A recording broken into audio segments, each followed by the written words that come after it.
ఉండును గాక. ఆమేన్. సర్వోన్నతుడా, పరిశుద్ధుడా, వివాహము అన్ని విషయముల్లో కూడా ఘనమైనదైనా మరి ఇదిగో ప్రభువా, కాసుగా వెంకటేశ్వరరావు గారికి, రంగం గారిని మీరు ప్రేమించి ఇచ్చిన పెద్ద కుమారుడు తండ్రి, బాల్యకాలం నుండి కాచి కాపాడి యవన ప్రాయంలోకి మేము నటించావు నాయన.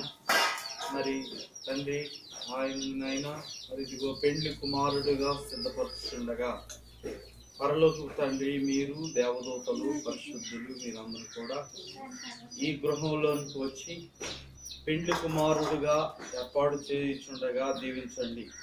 తోటి పెండ్లి కుమారుని కూడా దీవించండి. అలాగే పెళ్లి కుమార్తెను, తోటి పెళ్లి కుమార్తెను కూడా దీవించండి.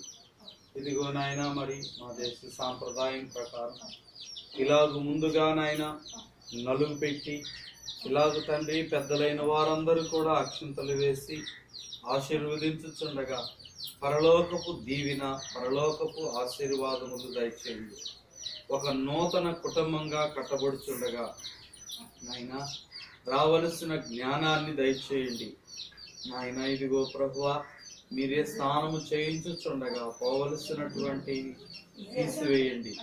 ఇదిగో మీరేనైనా మంచి జ్ఞానము, ఆరోగ్యము, ఆశీర్వాదము, దీవెన మీరు దయచేసి వర్ధిల్ల చేయమని యేసు క్రీస్తు నామములో వేడుకుంటున్నాను.